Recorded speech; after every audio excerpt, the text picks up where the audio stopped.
శ్రీమాత్రే నమః. Jhansi trending shorts ఛానల్కు స్వాగతం. మీరు గనక మన ఛానల్ని మొదటిసారి చూస్తున్నట్లయితే ప్లీజ్ సబ్స్క్రైబ్ చేసుకోండి. మరిన్ని డివోషనల్ స్టోరీస్ కోసం మన ఛానల్ని అందరికీ షేర్ చేయడం మర్చిపోవద్దు. ఈ వీడియో కనుక మీకు నచ్చినట్లయితే ప్లీజ్ ఒక లైక్ అయితే ఇవ్వండి. భగవంతుని యొక్క నిర్హేతుక కృపాకటాక్ష వీక్షణముల చేత అమృతోత్పాదనమైన తరువాత ఆ అమృతాన్ని సేవించినటువంటి దేవతలు వృద్ధాప్యమును మరణమును పోగొట్టుకున్నవారై మళ్ళీ పోయినటువంటి సామ్రాజ్యాన్ని చీజిక్కించుకొని అత్యంత వైభవంతో జీవితాన్ని గడుపుతున్నారు. ఇక్కడ ఒక గొప్ప ఆశ్చర్యకరమైనటువంటి సంఘటన జరిగింది. అమృతం తాగారు కాబట్టి దేవతలకి వృద్ధాప్యం లేదు, అమృతం తాగారు కాబట్టి దేవతలకి మరణం లేదు. కాబట్టి ఇప్పుడు దేవతలు పరమ సంతోషంగా రాజ్యం చెయ్యొచ్చు. అమృతం తాగేశారు కాబట్టి ఇంకా వారు ఎవరి చేత ఓడింపబడరా. అమృతము తాగిన వారు కాబట్టి ఇంకా వారిని నిర్జించగలిగినటువంటి శక్తి ప్రపంచంలో వేరొకటి లేదా? లేకపోతే అలాంటిది ఏదైనా ఉంటుందా సృష్టిలో? ఈ ప్రశ్న అసలు సహజంగా రావాలి. ఏమండి, మరి అమృతం తాగిన తర్వాత ఒకవేళ అది అహంకారానికి కారణమైతే, ఒకవేళ అమృతం తాగినవాడు అప్పటికి దేవత కావచ్చు, కానీ ఇక అమృతం తాగిన తరువాత అతన్ని ఎవ్వరూ ఏమీ చెయ్యలేరు అన్న స్థితి ఉంటుందా? లేకపోతే అమృతం తాగిన వాళ్ళందరినీ కట్టగట్టి కూడా ఎవరైనా ఏమైనా చెయ్యగలరా? ఇంతమంది అమృతం తాగిన ఈ అనుమానం తీర్చడానికే కాలగమనంలో ఉత్థాన పతనాలు జరుగుతాయి. ఎంత ఆశ్చర్యకరమైన సంఘటన జరిగిందంటే, రాక్షసులకి నాయకత్వం వహించినటువంటి బలిచక్రవర్తి యుద్ధంలో ఓడిపోయాడు. ఓడిపోయి బెంగ పెట్టుకోలేదు, వెళ్ళి శుక్రాచార్యుల వారి పాదాలు పట్టుకున్నాడు. గురువుగారు, మహానుభావ, మాకందరికీ కూడా అమృతోత్పాదనంలో భాగం ఇచ్చారు, కష్టపడ్డాం, కానీ అమృతాన్ని సేవించలేకపోయాం. సరే, కారణాలు ఎన్నో ఉన్నాయి, గత 4 రోజులుగా వింటున్నాం. కానీ అమృతం తాగనంత మాత్రం చేత ఇంకా మేము శాశ్వతంగా ఎప్పుడూ దేవతల కన్నా అధికులం కాకుండా ఉండిపోవలసిందేనా? లేకపోతే అమృతం తాగిన వారిని కూడా ఓడించగలిగిన శక్తి మాకు మీ పాదముల నుండి వస్తుందని మేము నమ్ముతున్నాం. అందుకని మీరు మమ్మల్ని ఆ స్థితికి తీసుకువెళ్ళాలి. నేను పరిపూర్ణమైన విశ్వాసంతో మీ పాదములు పట్టి ప్రార్థన చేస్తున్నాను అన్నాడు. ఇప్పుడు గురుశక్తి గొప్పదా, అమృతము గొప్పదా అంటే, శుక్రాచార్యుల వారు, ఇప్పుడు నేను నీతో ఒక యాగం చేయిస్తాను, దీన్ని విశ్వజిత్ యాగము అంటారు. యాగమునకు ఫలితం ఎవరివ్వాలండి? విష్ణువే ఇవ్వాలి. అమృతం ఎవరు తాగించారు? విష్ణువే తాగించారు. కాబట్టి ఇప్పుడు గురువు మాట నిజము ఎవరు తేల్చాలి? విష్ణువే తేల్చాలి. కాబట్టి ఇప్పుడు ఏమైంది? ఆ విశ్వజిత్ యాగం నడుస్తోంది. అది పరిపూర్ణం అయ్యేసరికి ఆ యాగగుండంలోంచి ఒక బంగారు రథము బయటికి వచ్చింది. దాని మీద ఒక బంగారు వస్త్రము కప్పబడి ఉంది. సింహము గుర్తుగా కలిగినటువంటి పతాకం ఒకటి ఎగురుతోంది. 2 అద్వితీయమైనటువంటి, ఎన్నడూ అందులో బాణములు అయిపోవడమనేటటువంటి లేని అక్షయ బాణ తూణీరముల జంట ఒకటి వచ్చింది. ఒక గొప్ప ధనస్సు వచ్చింది. వీటిని స్వీకరించాడు శుక్రాచార్యుల వారి అనుమతి మేరకు బలిచక్రవర్తి. వీటిని తీసుకున్న తర్వాత ఈయన తాతగారు ప్రహ్లాదుడు, బలిచక్రవర్తి యొక్క తాతగారు ప్రహ్లాదుడు. ఎందుచేత అంటే ప్రహ్లాదుని యొక్క కుమారుడు విరోచనుడు, విరోచనుని యొక్క కుమారుడు బలిచక్రవర్తి. ఆయన వచ్చి ఒక స్వర్ణ పుష్పముల మాల బలిచక్రవర్తి మెడలో వేశారు. ఇప్పుడు ఆయన కోరిక ఏమిటి? అమృతం తాగిన వాళ్ళని ఓడించాలి శుక్రాచార్యుల వారి అనుగ్రహంతో. కాబట్టి ఇప్పుడు ఈ విశ్వజిత్ యాగం ఫలించింది. కాబట్టి వెంటనే మాల మెడలో వేసుకుని ఆ దివ్యమైన రథాన్ని ఎక్కి అమరావతి వైపుకి దండయాత్రకి వెళ్ళాడు. ఈ వార్త తెలుసుకున్నాడు ఇంద్రుడు. తెలుసుకుని, ఇప్పుడు నేను యుద్ధం చెయ్యగలనా? అవతలవాడు గురువుల అనుగ్రహంతో వస్తున్నాడు, నాకున్న శక్తి ఏమిటి? అమృతం తాగి ఉన్నాను, దేవతలందరూ అమృతం తాగి ఉన్నారు, ఢీ కొట్టగలనా? అనుమానం వచ్చింది. విశ్వజిత్ యాగం చేయించట శుక్రాచార్యుడు. శుక్రాచార్యుడి శక్తిని తక్కువ అంచనా వేయడానికి వీల్లేదు. అందుకని ఎందుకైనా మంచిది, ఈ విషయంలో మనకి జవాబు చెప్పగలిగిన వారెవరు? మన గురువు గారే. అందుకని బృహస్పతి గారి దగ్గరికి వెడదామని చెప్పి దేవతలందరూ కలిసి బృహస్పతి దగ్గరికి వెళ్ళారు. గురువు అన్నవాడు ఎంత అరమరికలు లేకుండా వేరొక గురువు యొక్క శక్తి సామర్థ్యములను నిష్పక్షపాతంగా పొగిడిన వాడై మనస్సునందు ఆభిజాత్య దోషము లేనివాడై ఉంటాడో గమనించండి. బృహస్పతి దగ్గరికి వెడితే మహానుభావుడు ఆ దేవతలను ఉద్దేశించి ఆయన అన్నాడు, ఇవాళ బలిచక్రవర్తికి శుక్రాచార్యుల వారి అనుగ్రహం పరిపూర్ణంగా ఉంది. గురువులకి ప్రణిపాతం చేసి, గురువులకి శరణాగతి చేసి, గురువుల వలన ఇంత శక్తి పొంది వచ్చినటువంటి బలిచక్రవర్తిని ఢీకొనడం నీ చేత కాదు, నువ్వు చెయ్యలేవు. కాబట్టి మనం ఆయనని ఇప్పుడు ఓడించగలిగిన వారు సృష్టిలో నాకు తెలిసి ఇద్దరే. ఒకడు శివుడు, రెండు కేశవుడు. ఈ ఇద్దరే ఓడించాలి తప్ప ఇంకెవరు ఓడించలేరు. కాబట్టి మనం ఆయన్నే ప్రార్థన చేద్దామని శ్రీ మహావిష్ణువుని ప్రార్థన చేశారు. చేస్తే ఆయన ఒక చిత్రమైన మాట చెప్పారు. బృహస్పతి చెప్పినది యథార్థమే. ఏ గురువుల యొక్క అనుగ్రహంతో ఇవాళ బలిచక్రవర్తి ఈ స్థితిని పొందాడో ఇది బృహస్పతి చెప్పినటువంటి సత్యం. మళ్ళీ ఆ గురువుల అనుగ్రహానికే బలిచక్రవర్తి దూరం అవ్వాలి. అలా దూరం అయిన రోజున మీరు చిటికిన వేలుతో కొట్టగలరు. గురువుల అనుగ్రహం అంత స్థాయిలో బలిచక్రవర్తికి ఉండగా మీరు అమృతం తాగినా ఏమీ చేయలేరు. యుద్ధం చేయడం అనవసరం. కాబట్టి మీరు అమరావతిని విడిచిపెట్టి తలో దిక్కు వేషాలు మార్చుకుని పారిపోండి అన్నాడు. అమృతం రక్షించిందండి. దేని ముందు నిలబడలేకపోయింది అమృతం? గురువుల యొక్క అనుగ్రహం ముందు అమృతం నిలబడలేకపోయింది. కాబట్టి ఇప్పుడు ఎటు వెళ్ళిపోయారు దేవతలంటే తలో దిక్కు పట్టి వెళ్ళిపోయారు. వెళ్ళిపోతే బలిచక్రవర్తి అమరావతికి వచ్చి చూశాడు. ఒక్కరు లేరు ప్రతిఘటించడానికి. అసలు అలాంటి యుద్ధం ఉంటుందని ఊహించలేదు. ఎందుకని అంతకుముందు గొప్ప యుద్ధం జరిగింది. తీరా అమరావతికి వస్తే అసలు తనని ఎదిరించి పోరాడేటటువంటి ఒక్క యోధుడు అక్కడ లేడు. గొప్ప దివ్యమైనటువంటి అమరావతి పట్టణాన్ని చూశాడు. సునాయాసంగా తనదైపోయింది. ఇంద్రసింహాసనం మీదకి ఎక్కి కూర్చున్నాడు. ఇంక నుంచి యజ్ఞయాగాది క్రతువులు ఏవి చేసినా హవిస్సులు నాకివ్వండి అన్నాడు. ఇక్కడ నుంచి ప్రారంభమవుతుంది అహంకారం మళ్ళీ. కాబట్టి హవిస్సులు నాకే, ఇంద్రాదులకు లేవు. ఎందుకనంటే వారందరూ మారువేషాలలో అరణ్యములు పట్టి పారిపోయారు అన్నాడు. సరే, బలిచక్రవర్తి యొక్క వైభవము కొనసాగుతోంది. ఆయన దానధర్మాలకి పెట్టింది పేరు. అటువంటి బలిచక్రవర్తి రాజ్యం చేస్తున్నాడు, ముల్లోకములను పరిపాలన చేస్తున్నాడు. కానీ రావణాసురుడు చేసిన ఆగడముల వంటి ఆగడములు చేసిన వాడు కాడు బలిచక్రవర్తి, మహాభక్తుడు. ఇటువంటి సమయంలో ఒక చిత్రమైన సంఘటన జరిగింది. కశ్యప ప్రజాపతికి ఇద్దరు భార్యలు. నేను ఇతపూర్వం మీకు విజ్ఞాపన చేశాను. ఒకరు అదితి, ఒకరు దితి. దితి అంటే ద్వైతాన్ని చూస్తుంది, అంటే ఎప్పుడు రెండు చూస్తుంది కాబట్టి దైత్యులు పుట్టారు. అదితి అంటే ఒక్కటే పదార్థాన్ని చూస్తుంది కాబట్టి దేవతలు పుట్టారు. అదితి కుమారులు ఇంద్రాదులు. ఈ ఇంద్రాదులు ఇవాళ రాజ్యాన్ని విడిచిపెట్టి, అమరావతిని విడిచిపెట్టి ఎక్కడో అరణ్యాలలోకి వెళ్ళిపోయారు. ఆవిడ ఈ బాధ భరించలేకపోయింది. భరించలేక ఒకనాడు తన భర్త అయినటువంటి కశ్యప ప్రజాపతికి చెప్పింది. స్త్రీకి యథార్థంగా చాలా గొప్ప ధర్మం ఏమిటో తెలుసా అండి? కష్టం వచ్చినా సుఖం వచ్చినా ముందు తన భర్తకి చెప్పి భర్తతో మాట్లాడాలి. ఈ ధర్మం పాటించాలి. కాబట్టి అదితికి చాలా గొప్ప శాస్త్రం తెలుసు. ఆవిడ భగవదారాధనం చేయలేదు. ఆవిడ కశ్యప ప్రజాపతిని అడిగింది. చాలా దిగులు ముఖంతో ఉంటే కశ్యప ప్రజాపతి అడిగిన మాటలు చూస్తే ఆశ్చర్యకరంగా ఉంటాయి. మనకి భాగవతంలో ఆయన భార్యని అడిగారు, నువ్వు గృహస్థాశ్రమంలో ఉన్నావు కదా, ఇంటికి ఇల్లాలివి కదా, ఇవాళ నువ్వు ఎందుకు చిన్నబుచ్చుకుని ఉన్నావు? లక్ష్మీస్వరూప అయిన ఇల్లాలు ఎప్పుడూ సంతోషంతో ఉండాలి కదా, అందున భర్తని చూసినప్పుడు ప్రసన్న ముఖంతో మాట్లాడాలి. ఇవాళ నువ్వు ఎందుకు ఉద్విగ్నతతో ఉన్నావు? ఇంటికి వచ్చిన అతిథులకి ఏమీ లేదని ఏమైనా చెప్పి పంపించడం అన్న సంఘటన ఏమైనా జరిగిందా?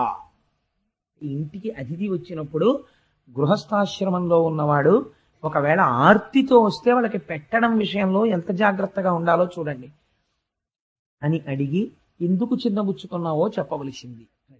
ఆవిడంది, మహానుభావానికి తెలియని విషయం ఏముంటుంది? దితి నాకు సవతి, నేను కూడా నీ భార్యని. నా పిల్లలైనటువంటి దేవేంద్రాదులను దితి యొక్క కుమారులైనటువంటి బలిచక్రవర్తి మొదలైన వాళ్ళు సింహాసన భ్రష్టులను చేసి అరణ్యములకు పారత్రులే. ఇవాళ యజ్ఞయాగాది క్రతువులు జరిగితే హవిస్సులో భాగం కూడా ఇంద్రుడికి లేదు. అంతటి ఇంద్రుడు రాజ్యభ్రష్టుడై వెళ్ళిపోతే వేరు.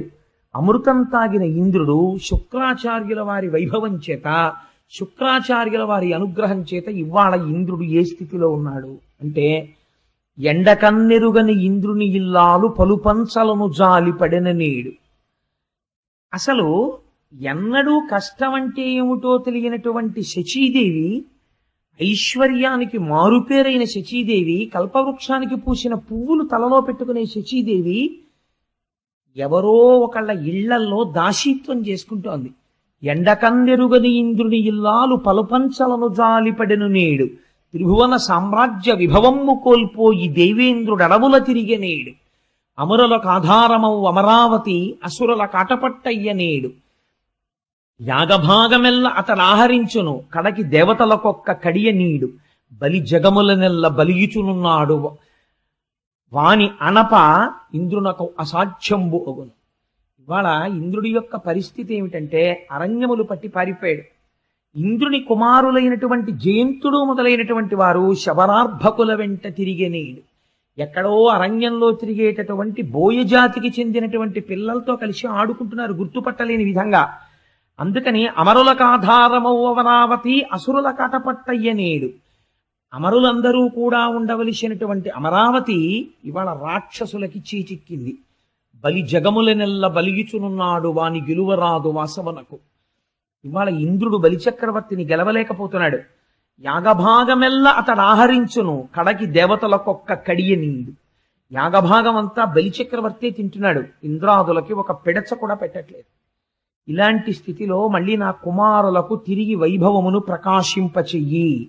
వారు నీ పిల్లలే, వీరు నీ పిల్లలే, వారికి ఉండవలసిన రాజ్యం వారికి ఇప్పించు, వీరి రాజ్యం వీరిని పరిపాలించుకోమని పెద్దవాడివి కాబట్టి తండ్రివి కాబట్టి నువ్వు చెప్పు అని. కశ్యప ప్రజాపతి అంటే ఎంతటి బ్రహ్మజ్ఞానం చూడండి. ఆయన నవ్వు నవ్వి అన్నారు, అదితి ఈ భార్యలేమిటి, కొడుకులేమిటి, రాజ్యాలేమిటి, సింహాసనాలేమిటి, గొడవలేమిటి, ఒకడినొకడు సింహాసనం నుంచి భ్రష్టుణ్ణి చేసుకోవడం ఏమిటి, నాకు ఇదంతా చాలా అయోమయంగా ఉంది. ఈ సంబంధాలకు శాశ్వతత్వం ఒక సత్యము ఉన్నాయని నువ్వు అనుకుంటున్నావా? నేను అలా అనుకోవట్లేదు. ఉన్నది బ్రహ్మం ఒక్కటే అని నేను అనుకుంటున్నాను. నువ్వు విష్ణుమాయనందు బాగా పడ్డావు అదితి అని. నీకందుకని ఇవాళ నీ బిడ్డలు దితి బిడ్డలు అని రెండుగా కనపడుతున్నారు. ఒకరికి ఐశ్వర్యం పోయింది, ఒకరికి ఐశ్వర్యం ఉంది అని బాధపడుతున్నావు. నేను ఒక్క మాట చెప్పనా, ఈ ప్రపంచంలో కష్టంలో ఉన్నవాణ్ణి రక్షించగలిగిన వాడు ఈశ్వరుడు ఒక్కడే తప్ప నన్ను అడుగుతానేమిటి రక్షించమని. కాబట్టి నేను కాదు రక్షించవలసిన వాణ్ణి. నీకు నిజంగా రక్షణ పొందాలి, నీ కొడుకైనటువంటి దేవేంద్రుడు ఆ దేవతలు తిరిగి సింహాసనాన్ని పొందాలి అని నువ్వు అనుకుంటే, మహానుభావుడు ఆ సర్వేశ్వరుండు ఆ జనార్దనుని పూజింపుము. ఆ జనార్దనుణ్ణి పూజిస్తే ఆయన కానీ ప్రీతి చెందాడా, ఈశ్వరుడు కానీ అనుగ్రహించాడా? భగవంతుడు సులభుడై ప్రసన్నుడైతే అసలు సృష్టిలో జరగలేని కార్యక్రమం ఒకటి ఉన్నది అని నేను నమ్మడాను. ఆ సర్వేశ్వరుడైనటువంటి శ్రీమన్నారాయణుణ్ణి సేవించు, ఆయన భక్త సులభుడు. ఆయన అనుగ్రహం పొందితే నువ్వు తిరిగి ఇంద్రాదులకు రాజ్య వైభవాన్ని పొందుతావు అని పయోభక్షణము అనబడేటటువంటి ఒక వ్రతాన్ని కల్పంతో ఉపదేశం చేశాడు. 12 రోజులు నువ్వు ఈ వ్రతం ఆచరించు. ఆ వ్రతం చాలా గమ్మత్తుగా ఉంటుంది. అది మనందరం చేసే వ్రతం కాదు. ముళ్ళ పంది లేదా అడవి పంది తన కోరతో పైకెత్తినటువంటి మట్టిని తీసుకుని ఒంటికి రాసుకుని స్నానం చేయాలి. ఏదో షష్ఠి పూర్తికి ప్రవహించే నదిలో స్నానం చేసి పీటల మీద కూర్చున్నట్టుగా ఉండాలి దానికి. అలా స్నానం చేసి చాలా జాగ్రత్తలు తీసుకుని 12 రోజులు నువ్వు ఆ కల్పాన్ని ఉపాసన చెయ్యగలిగితే, భగవంతుణ్ణి సేవించగలిగితే 12 రోజులలో నీకు శ్రీమన్నారాయణుని యొక్క అనుగ్రహం కలుగుతుంది. కాబట్టి ఆ భగవంతుడైనటువంటి శ్రీమన్నారాయణుని యొక్క అనుగ్రహాన్ని కోరి నువ్వు ఈ వ్రతాన్ని చెయ్యవలసింది అని ఉపదేశం చేశాడు. ఉపదేశం చెయ్యడం ఒకెత్తు, పొందిన తరువాత దాని యందు నిష్ఠతో నిలబడగలగడం ఒకెత్తు. ఈ రెండింటికి చాలా తేడా ఉంటుందండి. ఎందుకంటే వినడం ఒకెత్తు, విన్నదాన్ని అనుష్ఠానములోకి తెచ్చుకోవడం ఒకెత్తు. అందుకే ఆచార్యుడు అంటే ఎవరు అంటే కేవలం నోటి మాట చెప్పినవాడు కాడు, నోటితో తాను చెప్పిన మాటని ఆచరణ యందు చూపగలిగిన వాడు. అటువంటి వారెవరో వారిని ఆచార్య పురుషులు అని పిలుస్తారు. ఆచార్య పురుషులు అంటే మీరు వేరే రకంగా అర్థం చేసుకోకండి. ఆచార్యుడు అంటే శంకర భగవత్పాదాచార్య అంటాం. ఆచార్య అంటే తాను తెలుసుకున్న జ్ఞానమును ఆచరణ పర్యంతము తెచ్చుకున్నవాడు. అటువంటి మహానుభావుడు ఎవరు? ఆయన ఆచార్య పురుషుడు అని పిలుస్తారు. కాబట్టి భగవంతున్ అపరము, ఆయన్ని సేవిస్తే నీకు అనుగ్రహం కలుగుతుంది. భర్త మాటలని నమ్మింది ఆవిడ. నమ్మి 12 రోజులు ఈ వ్రతం చేసింది. తిరస్కరించలేదు. అదేటయా నువ్వేం చేయలేవా, ఎందుకు మరి అంత తపస్సు చేస్తావు అని అడగలేదు. తపస్సు చేస్తే 12 రోజుల పాటు కల్పోక్తంగా వ్రతం చేస్తే భగవానుడు శ్రీమన్నారాయణుడు ఎదురుగుండా ప్రత్యక్షమయ్యాడు. ఈత నిజంగా ఆవిడ ఎందుకోసం చేస్తోందండి? ఆయన కనబడితే వరాలు అడుగుదామని. చిత్రం ఏమిటంటే ఆయన పీతాంబరధరుడై శంఖచక్ర గదా పద్మములను పట్టుకుని మనం నోటితో చెప్పినట్టు ఉండదు ఆయన స్వరూపం. నిజంగా ఆయన ఎదురుగుండా అలా కనపడితే ఏం జరుగుతుందో పోతన గారు ఒక్కొక్క చోట ఒక్కొక్క విన్యాసం చేస్తారు. ఇక్కడ ఏం చెప్పారో తెలుసా అండి? అసలు ఆవిడ ఎందుకు చేస్తోంది తపస్సు? ఎదురుగుండా కానీ శ్రీమన్నారాయణుడు కనపడితే అయ్యా మా అబ్బాయికి రాజ్యం ఇప్పించండి అని అడగాలని. ఆవిడ తీరా శ్రీమన్నారాయణుడు ఎదురుగుండా కనబడితే అదితి చేసిన పని ఏమిటో తెలుసా అండి? చూపుల శ్రీపతి రూపము నాపోవక త్రావి త్రావి హర్షోద్ధతయై వపుచ్చి మందమధురాలాపంబుల పొగడన దితి లక్ష్మీనాథున్. పూజ అంటే అది, దానికి పూజ అని పేరు. పెద్ద కంఠమేసుకు చేసింది పూజ కాదు. పూజ చేస్తూ ఉండగా మైమరిచిపోయి ఆ తరువాత విషయం ఏమిటో జ్ఞాపకానికి రాక, ఉపచారం గుర్తురాక మౌనంలోకి వెళ్ళిపోయి కళ్ళు మూతలు పడిపోయి కన్నులంబట నీరు కారుతుండగా గాద్గదికమైన కంఠంతో ఇక్కడ దర్శనంతో నిలబడిపోయిన స్థితి ఎక్కడుందో అక్కడ పూజ జరిగినది. కాబట్టి ఇప్పుడు ఆవిడ ఏం చేసింది? చూపుల శ్రీపతి రూపము నాపోవక త్రావి త్రావి. మనం ఈ మాట చాలా గమ్మత్తైన పద్యం తెలుగు సాహిత్యంలో. ఎందుకంటే మీరు ఎప్పుడైనా నాకు ఒక గ్లాసులో పాలు పట్టుకొచ్చి ఇచ్చారనుకోండి, తాగండి అన్నారనుకోండి, సాధారణంగా ఏం చేయాలి? నోటితోనే తాగుతుందని. బాగా ఆర్తితో తాగేస్తున్నాడు అనుకోండి, ఏమంటాం? జుర్రుకు తాగేస్తున్నాడండి అంటాం. అంతే తప్ప చాలా బాగుందండి కళ్ళతో తాగేస్తున్నాడు కుదురుతుంది? అది కళ్ళతో తాగుతాడా ఎవడైనా ప్రపంచంలో? కళ్ళతో ఎవడో తాగడు, నోటితో తాగుతాడు. మరి ఒక ఇంద్రియం చెయ్యవలసిన పని ఇంకో ఇంద్రియం చెయ్యడం ఏమిటి అంటే ఆయన దర్శనం అటువంటిది. ఆయన్ని చూడగానే కళ్ళతో జుర్రుకు తాగేసింది ఆవిడ. అంటే ఇప్పుడు ఇక్కడ చూసిన రూపం ఎక్కడికెళ్ళి నిలబడుతోంది? ఇక్కడికెళ్ళి నిలబడుతోంది. ఇక్కడ జుర్రుకున్న పదార్థం ఇక్కడికెళ్ళి ఏమవుతోంది? శక్తి అవుతోంది. ఇక్కడ జుర్రుకున్న పదార్థం ఇక్కడికెళ్ళి ఏమవ్వాలి? రూపముగా నిలబడి ఉపాసన బలంగా మారాలి, తపస్సుగా. ఇది చేస్తోంది అదితి. అందుకని చూపుల శ్రీపతి రూపము నాపోవక త్రావి త్రావి హర్షోత్తతయై వాపుచ్చి మంద మధురాలాపంబుల పొగడెన దితి లక్ష్మీనాథున్. గట్టిగా కంఠం రాక ఏం మాట్లాడుతోందో కూడా వినపడకుండా ఏదో గొణుక్కుంటున్నట్టు అలా చూస్తూ ఉండిపోయి, అయ్య బాబోయ్ ఆ కౌస్తుభం ఏమిటి, ఆ ముఖం ఏమిటి, ఆ ఊర్ధపుండ్రాలు ఏమిటి, ఆ కిరీటం ఏమిటని ఏదో గొణుకుతోందంతే. ఆ స్తోత్రం ఎవరికి వినపడాలి అంటే అంతటా నిండి నిబిడీకృతమైన వాడెవడో వాడికి ఒకడికే వినపడాలి ఆ స్తోత్రం. ఆఖరణ అడిగాడు ఆయన, నువ్వు ఎందుకు చేశావు ఈ పూజ అని అడిగితే ఆవిడంది, స్వామి నా కొడుకైనటువంటి దేవేంద్రుడు రాజ్యభ్రష్టుడయ్యాడు, బలిచక్రవర్తి రాజ్యాన్ని అపహరించాడు, నా కొడుక్కి రాజ్యం ఇయ్యి అంది. అంటే ఇప్పుడు ఏం చెయ్యాలండి భగవంతుడు? అసలు ఊరికి తీర్చేటప్పుడు ఏం చేయాలి? తథాస్తు నీ కొడుక్కి రాజ్యం ఇప్పిస్తాను అనాలి. ఆయన అలా అనలేదు, వచ్చిన గొడవ. ఆయన అన్నారు, నీ కోడండ్రును నీ కుమారవరులు నీనాథుడు నీవున్ సంశ్లోకింపన్ సుతులున్ పతుల్ సమ్మోదింప రాత్రించరుల్ శోకింపన్ భవదీయ గర్భమున తేజోమూర్తి జన్మించదన్ నాకున్ వెడుక పుట్టు నీ సుతుడనై నర్తించి వర్తింపగా. ఈశ్వరుడు లొంగిపోయాడంతే అదితికి. ఎంత లొంగాడో తెలుసా అండి?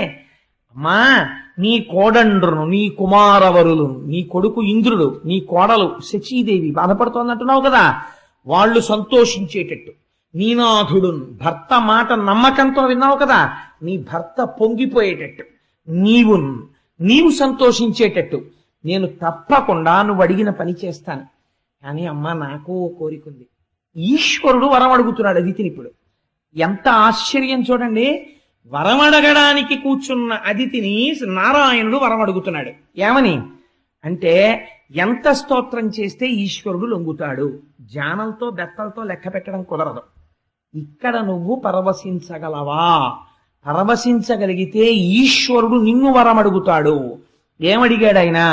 అమ్మా నాకున్ వేడుక పుట్టు, నీ సుతుడనై నర్తించి వర్తింపగాన్. అమ్మా నీ కొడుకని అనిపించుకోవాలనుందమ్మా, నీ గర్భవాసం చెయ్యాలనిపిస్తోంది, నీ ఒళ్ళో పడుకోవాలనిపిస్తోంది, నువ్వు పెట్టిన గోరుముద్ద తినాలనిపిస్తోంది. అమ్మా నీ కొడుకుగా పుడతాను, నన్ను నువ్వు ముద్దుతో ప్రేమతో పెంచుతావా అని అడిగాడు.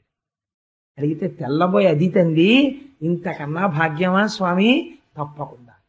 అంటే ఆయన ఏం చెప్పాడో తెలుసా అండి? నీ భర్తని ఇదే రూపంగా నువ్వు యుద్ధపూర్వం ఎంత భక్తితో ఉన్నావో అలా నీ భర్తని సేవించు. నేను నీ భర్తలోకి ప్రవేశించి ఆయన తేజస్సుగా నీలోకి వస్తానన్నాడు.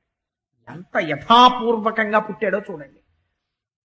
ఆమె గర్భమునందు ప్రవేశిస్తే చతుర్ముఖ బ్రహ్మగారు గర్భస్థమైన శ్రీమన్నారాయణుండి స్తోత్రం చేశారు. ఇప్పుడు అదితి గర్భము గర్భాలయమైనది. ఈ స్త్రీ జాతికి ఈ దేశంలో ఉన్న గొప్పతనం. గర్భాలయం అక్కడ ఉండడం కాదు, ఏమో అందుకే రుక్మిణీ కళ్యాణానికి ఎన్ని వేల మంది ఆడపిల్లలు వచ్చినా రుక్మిణీ కళ్యాణానికి ఒక గొప్ప ఉంది. ఏమిటో తెలుసా అండి? మీరేం చేయగలరు? ఆడపిల్లకి ఒక వరుణ్ణి చూడగలరు అంతే. కానీ ఆ పిల్ల గత జన్మలలో చేసుకున్న కర్మ వెంట తరిమితే 3 రకాలుగా వేధిస్తుంది ఆడపిల్లని. 1, సరి అయిన భర్త రాడు, పొరపాటు జరుగుతుంది. 2, వివాహం నాటికి సరి అయిన వాడిగా ఉన్న భర్త దుర్మార్గుడు కావచ్చు తదనంతరము.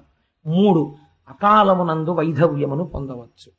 ఈ 3 లలాటమునందు వ్రాయబడి ఉంటే తండ్రి గుర్తు పట్టలేడు, కూతుర్ని గట్టెక్కించలేడు. హరినాపి హరేణాపి బ్రహ్మణాపి సురైరపి లలాట లిఖితారేఖ పరిమాష్ట్రం నశక్యతే. దాన్ని ఎవ్వరూ మార్చలేరు. ఎవరు మార్చగలరు? సృష్టి మొత్తం మీద ఆడపిల్లకి ఈ 3 రకాల దోషాలు ఉంటే మార్చగలిగిన శక్తి ఉన్న ఏకైక కథ ఏదో తెలుసా అండి? రుక్మిణీ కళ్యాణం ఒక్కటే. అందుకే రుక్మిణీ కళ్యాణానికి టోకెన్లకి లిమిట్ లేదు. ఎంత మంది కన్నెపిల్లలైనా సరే, కన్నెపిల్లలంటే పుట్టిన పిల్లల్ని తాకండి, దానికి ఒక యుక్త వయస్సు రావాలి కదా. వివాహ యోగ్యతకి కనీసం ఒక 16 సంవత్సరములు ఉండాలి. ఎంత మంది ఆడపిల్లలైనా సరే అంతమంది పేరున అక్కడ రుక్మిణీ కళ్యాణం వైభవోపేతంగా చేయించి ఇంతమంది ఆడపిల్లలతోటి రుక్మిణీ కళ్యాణం పద్యాలు చదివించి వాళ్ళని గౌరవించి వాళ్ళకి రుక్మిణీ కళ్యాణం పద్యాలు పంచిపెట్టి వాళ్ళు చదువుకుంటూ ఉంటారు కాబట్టి వాళ్ళకి ఇబ్బంది లేకుండా మార్చి 5న రుక్మిణీ కళ్యాణం పడేటట్టుగా ఏర్పాట్లు చేస్తాం. కాబట్టి నారాయణానుగ్రహం అంటే ఎలా ఉంటుందో చూడండి. అమ్మ నీ కడుపులో పుడతానమ్మా అని అదితి కడుపునందు చేరాడాయన. భాగవతంలో పోతన గారు అన్నారు, ఆవిడ చుట్టూ ఉన్న స్త్రీలు ఆవిడికి వేడుక చేశారట. ఎందుకని? గర్భము నిలబడినది కనుక. సూడిదలు అని కానుకలు ఇస్తారు. అంటే ఇవ్వాలంటే మనకు మర్యాద పోయి. సూడిదలు అంటే ఏంటంటే మీరు ఎన్ని రకాల స్వీట్లు తెస్తారు అంతే. సూడిదలు అంటే మేము ఎన్ని రకాల స్వీట్లు తేవాలి, అది కాదు సూడిదలు. సూడిదలకి ఒక ప్రత్యేకమైనటువంటి పద్ధతి ఉన్నది. ఆడపిల్లని కూర్చోపెట్టి మంత్రప్రోక్తముగా భర్త ఆ రోజున తలస్నానం చేసి మడిపంచ కట్టుకుని కొన్ని ఆకులు తీసుకొచ్చి మొలతాడు కట్టినట్టుగా భార్య యొక్క గర్భమునకు కడతాడు. ఆ గర్భమునకు దేని వలన ప్రమాదము రాకుండా భర్త అపేక్షిస్తాడు దేవతానుగ్రహాన్ని. దాన్ని సూడిద అని పిలుస్తారు. కానుక, భర్త ఇస్తున్న కానుక. తన తేజస్సు ధరించి తన వంశాన్ని పెంచుతోంది కనుక ఈ శుభవార్త విని ముత్తైదువులందరూ కానుకలిస్తారు, మధుర పదార్థాలు.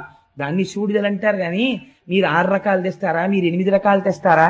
లడ్డు పెద్ద సైజు కాదని కొట్టుకున్న దుర్మార్గ బుద్ధిని సూడిదల్ని శాస్త్రంలో పిలవరు. ఇవాళ ఏది ఎందుకు చేస్తున్నామో మనకే తెలియదు, అలాంటి స్థితి వచ్చేసింది.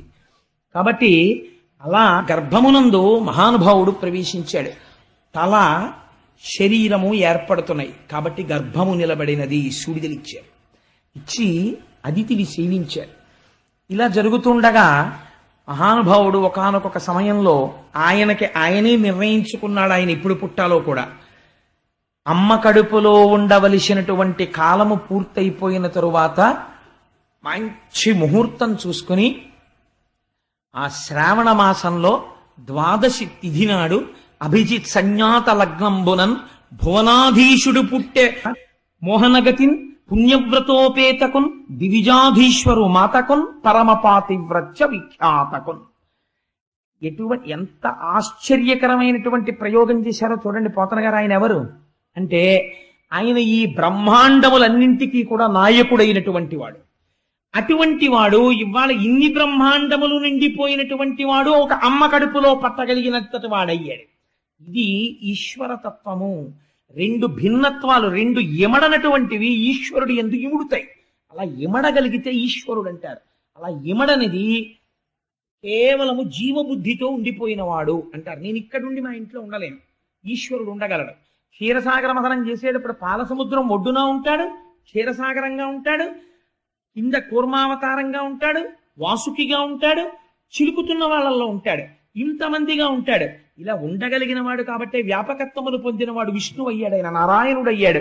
కాబట్టి ఇప్పుడు ఏం చేశాడు ఆయన అంటే శ్రావణ మాసంలో ద్వాదశి తిథి నాడు మిట్ట మధ్యాహ్నం వేళ గ్రహ చంద్రాది భద్రస్థితిన్ శ్రావణ ద్వాదశి నాడు శ్రోణనభిజిత్ సంజ్ఞాత లగ్నంబునన్ భువనాధీశుడు పుట్టెవామనగతిన్ పుణ్యవ్రతోపేతకున్ దివిజాధీశ్వరు మాతకున్ పరమ పాతివ్రత్య విఖ్యాతకున్.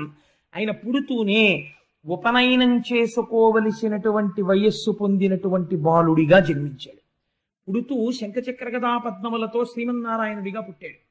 అసలు ఉపనయనం చేసుకున్న వాళ్ళకి వామన కథ వినిపిస్తారు, అదో గమ్మత్తు. అందుకని ఆ పిల్లవాడు పుడుతూనే కృష్ణ పరమాత్మకి మీరు ఎదర వింటారు, ఎన్ని బాల్య క్రీడలో మహానుభావుడివి.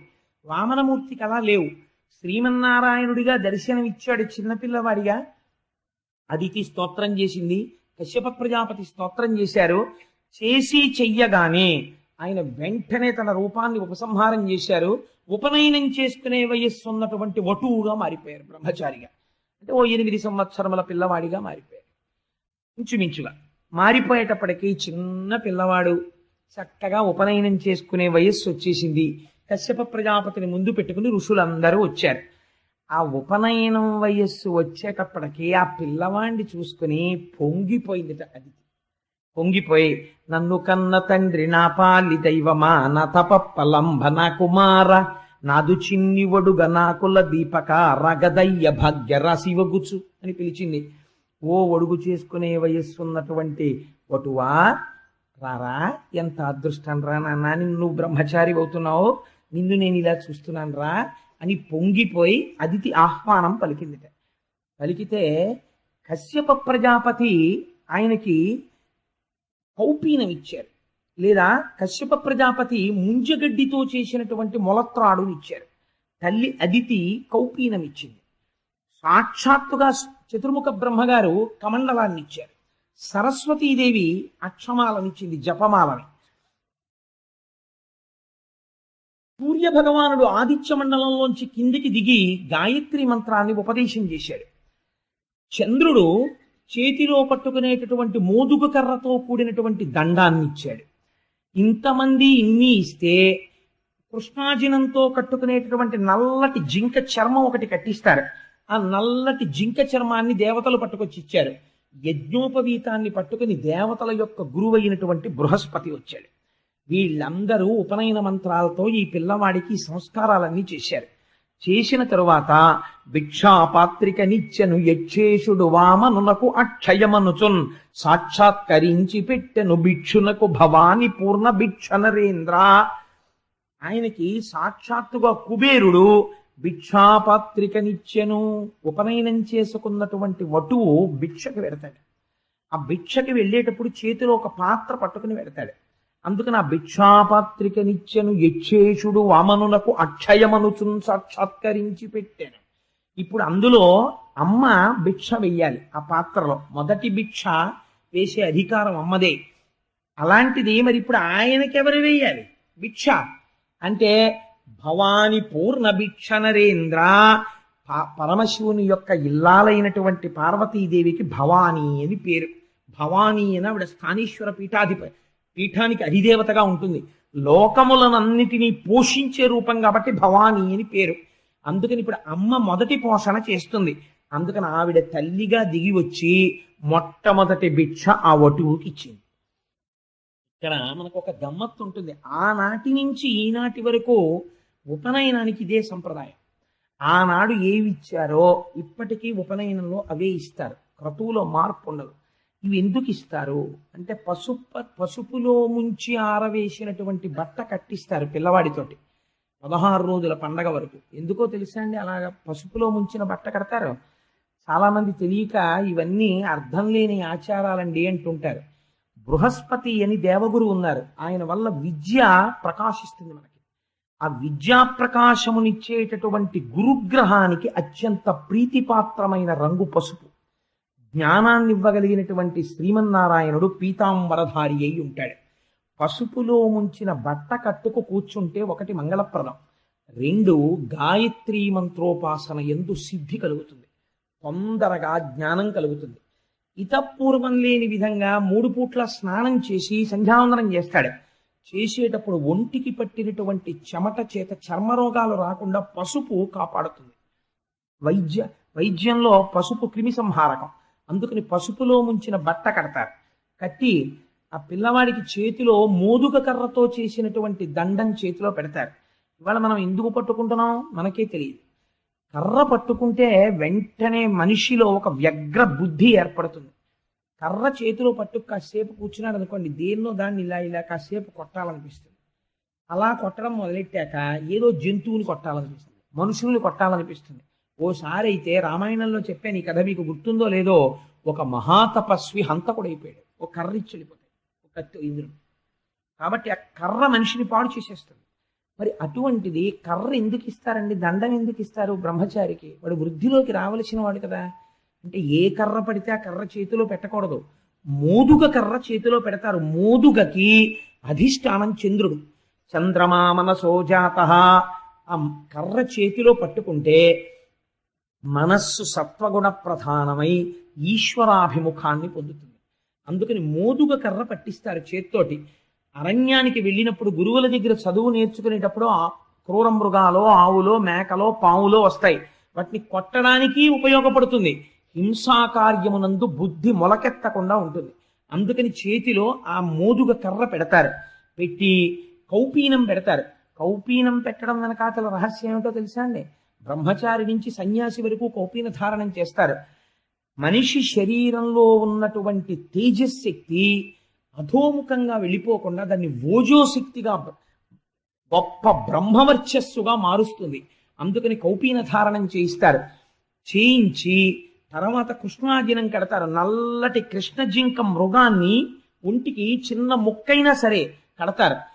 ఆ చర్మమునందు అపారమైన సత్వగుణం ఉంటుంది. బ్రహ్మచారి మనస్సు అటు ఇటు చెదరకుండా భగవంతుని యందు మగ్నమవుతుంది. అమ్మ మొట్టమొదటి భిక్ష పెడుతుంది. ఎందుకంటే ఇక నుంచి ఇంట్లో అన్నం ఉండదు. గురుకులానికి వెళ్ళిపోతాడు. వెళ్ళిపోతే గురువు గారు భిక్షావందనం చేసి అన్నిళ్ళకి వెళ్ళి భిక్ష పట్టరారా అంటారు. ఆ భిక్ష మొట్టమొదటి భిక్ష అమ్మ చేతి భిక్ష పుచ్చుకుంటే ఆ పరిపూర్ణమైనటువంటి ప్రేమని పొందుతాడు. ఈ ప్రేమ మళ్ళీ స్నాతకానికి వచ్చేంత వరకు కాపాడుతుంది. అమ్మ చేతి ముద్ద అంత గొప్పది. కాబట్టి విద్యాభ్యాసానికి వెళ్ళిపోయేటటువంటి వాడు తినవలసిన ముద్ద ఎవరి చేత?